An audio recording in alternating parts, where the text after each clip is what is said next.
Mais uma vez, sejam muito bem-vindos ao módulo online da Semana de Fígado do Rio de Janeiro. Meu nome é Andréia Evangelista, eu sou hepatologista e vamos debater sobre o manejo da hepatite autoimune aguda.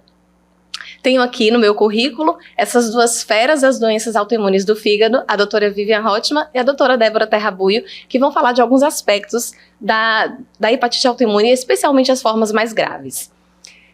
Antes, uma breve introdução. A hepatite autoimune, ela é uma doença inflamatória do fígado, caracterizada por aumento de gama-globulinas, de auto-anticorpos circulantes e pela característica histológica de alguns pontos que não são específicos, mas são bastante característicos, como hepatite de interface, hiperipolese, formação de rosetas e infiltrado linfoplasmocitário. Embora nós tenhamos scores diagnósticos e formas de diagnosticar muito bem definidas, muitas vezes o espectro de manifestação da doença é muito variável e nos deixa com dúvida de como manejar o paciente, especialmente de quando introduzir a terapia. E a gente vai falar especialmente sobre a hepatite autoimune aguda, que nos deixa com muitas dúvidas em muitos desses casos. E as meninas vão trazer aqui para vocês com um pouco da prática e da experiência delas no assunto. Então a gente compartilha de base aqui esse artigo de revisão do manejo da hepatite autoimune e especialmente das formas graves. E eu queria que vocês discutissem, meninas, um pouco da manifestação, desse espectro tão variado de manifestação da hepatite autoimune, com base na experiência de vocês, o que vocês veem com mais frequência? Na verdade, a definição de hepatite aguda, né, hepatite autoimune aguda, é aquela que se inicia, que é diagnosticada com menos de 26 semanas. Essa hepatite aguda, ela geralmente é ictérica, mas ela pode ter sinais de gravidade quando a gente começa a ver um INR acima de 1,5. E a gente chama de fulminante quando esse paciente, além disso, também tem sinais de encefalopatia dentro desse período. Além disso, existem as formas crônicas de hepatite autoimune, que podem também evoluir para cirrose, que são pacientes que têm aumento de transaminases por mais tempo, gama-globulinemia, aumento de IgG, e esses pacientes também podem fazer agudizações do quadro, que seria uma espécie seria um ACLF, né, um Acute on Chronic, dentro do espectro de hepatite autoimune. Eu acho interessante comentar também que a forma assintomática, que também pode acontecer, ela não é muito comum. Ela pode acontecer em até 30% dos casos nas diferentes casuísticas, quando o paciente descobre por elevação de enzimas hepáticas. A forma mais comum de apresentação é aquela forma de início insidioso, que o paciente fica com mal-estar, fadiga, astenia, um desconforto no hipocôndrio direito, e daí, de repente, é detectada a elevação de enzimas hepáticas com ou sem icterícia. Essa é a forma mais comum de apresentação. Essas formas agudas, mais graves, elas correspondem mais ou menos a 2 a 6%. Por sorte, elas não são muito frequentes. Uhum. Sim. É isso aí. Então, você vê que essa definição de hepatite autoimune aguda, a literatura confronta um pouco com relação a tempo, se é característica clínica, laboratorial, histológica, né? Às vezes a gente fica até um pouco na dúvida, né? Se o início deve ser, a gente usa o critério tempo ou o critério laboratorial, né? Então, acho que isso também é uma questão a ser um pouco mais bem definida, né? O que vocês falariam sobre isso? A Vivi até deu um spoiler, falou um pouco sobre também a questão da forma mais severa, né? Comenta um pouquinho esse slide. Então, eu acho que assim, foi só mais recentemente que começaram a definir na literatura qual seria o critério de uma hepatite aguda de verdade, né? E daí, assim, eles chamam de uma hepatite aguda ictérica, aqueles pacientes que têm icterícia, mas ainda não tem nem coagulopatia e não tem nenhuma alteração de encefalopatia. Depois eles chamam de hepatite autoimune aguda grave, se esse paciente tem, além da icterícia, apresenta também alargamento do RNI para acima de 1,5. E como a Vivian já comentou, né, uma hepatite autoimune aguda fulminante, né, ou mais grave, se o paciente desenvolve encefalopatia, até 26 semanas depois do início da icterícia. Uhum. E o acute on chronic, o que vocês acham? É uma forma aguda? A gente tem diferença com relação às formas agudas de apresentação? O que a gente tem aí, né, de conceito? Como é que a gente enxerga o acute on chronic? Não é a mesma coisa, né? Na verdade, a gente tem um paciente que já tem um comprometimento crônico que agudiza. Então, ele tem uma piora do quadro clínico dele, mas ele já tem um quadro crônico. Então, é diferente. O paciente já, na verdade, assim, e muitas vezes a gente já tem um diagnóstico de hepatite autoimune, fica até mais fácil nesse sentido, né? Então a gente já tem todo o comemorativo da doença autoimune e ele faz uma agudização do quadro. Que então, muitas vezes pode ser até a própria doença fazendo, sim, né, uma flare, como a gente fala, né? Exato. Eu acho que a grande dificuldade é quando o paciente não tem o diagnóstico prévio, né? E ele se apresenta lá com quadro de icterícia, enzima muito alta, habitualmente aí esses quadros mais graves, acima de 500, a gente já teve paciente que chegou até 1.200 de enzima icterícia, e daí você não tem o diagnóstico. Eu acho que esse critério de acute on chronic a gente só descobre se a gente biopsia, né? Porque daí você vê um paciente que está com uma hepatite grave, você biopsiou, e daí você percebe que esse paciente já tem uma fibrose hepática. Daí você consegue diferenciar. Agora, só com alterações laboratoriais, com a história, isso às vezes é muito imagem, difícil. Né? Ou também, imagem. de repente você faz uma tomografia e um fígado já bastante vê achado reduzido, de hipertensão portal. Eu acho que você ia falar disso agora, né? Da questão da biópsia. Exatamente, é isso aí. Acho que agora é a grande. Acho que o maior problema mesmo é realmente como é que a gente faz esse diagnóstico, né? Então, comentem um pouquinho, porque isso é extremamente importante, é onde mais a gente se confunde, né? E até para dar o time de iniciar o tratamento, decidir tratar ou não, né? Então, conta um pouquinho da experiência de vocês. Então, na forma aguda, o que acontece é que na hepatite autoimune, a inflamação, ela começa na região centrolobular. Ela não começa portal direto. Então, demora em torno de 3 meses para que esse processo inflamatório centrolobular vá para o espaço porta. Então, a gente, se pega esse quadro antes de 3 meses, esse paciente ele não vai ter os achados característicos. Ele pode ter uma necrose centrolobular, que é o que é mais frequente, e ele pode ter necrose, inclusive, multifocal, né? Isso, inclusive, tem a ver, como a gente vai falar depois, com a resposta ao tratamento, ao corticoide. Quanto mais necrose, menor é a possibilidade de resposta. Então, precisa interpretar a biópsia de uma forma diferente, sem esperar que a gente vai ter hepatite de interface. É diferente. Assim como tudo pode ser negativo. Então, o paciente com hepatite autoimune aguda, ele pode ter todos os anticorpos, os autoanticorpos negativos. A IgG pode estar aumentada, mas pode não estar tão aumentada. Então, precisa de um nível de suspeição muito maior.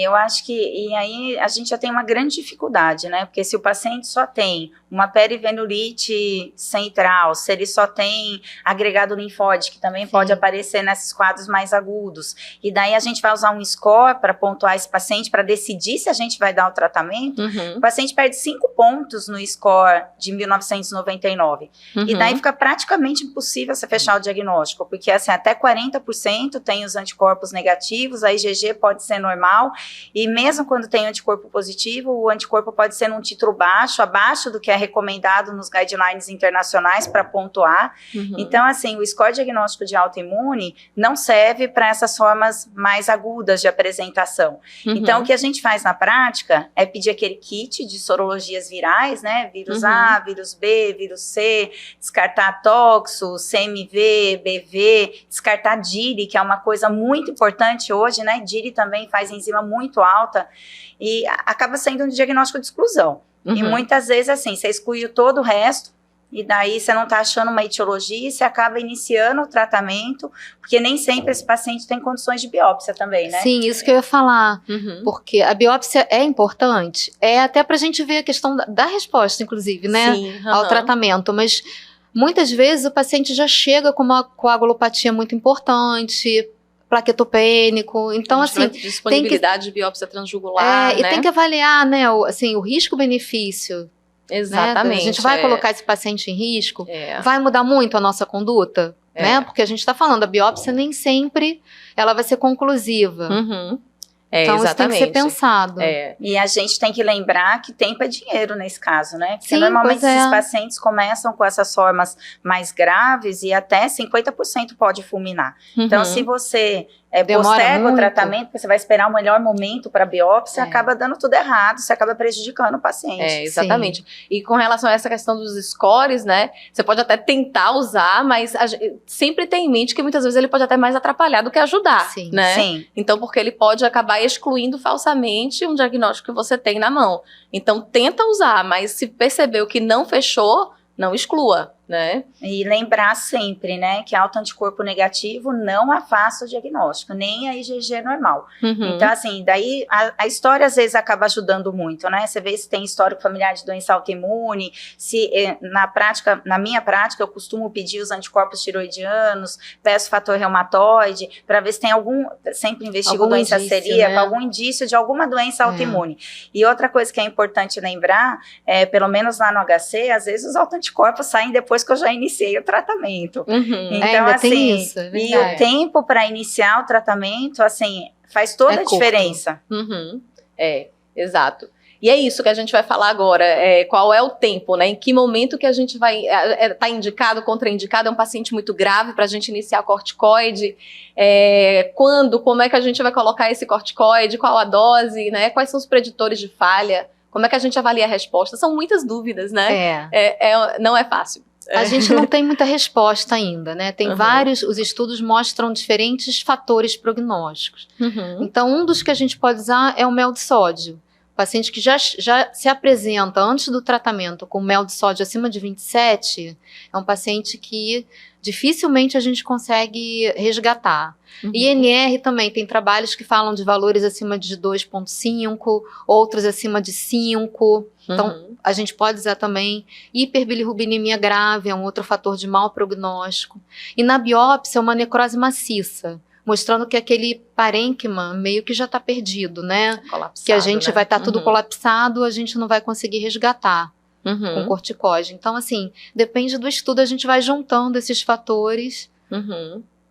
para tentar saber se vai valer a pena ou não fazer o corticoide, né?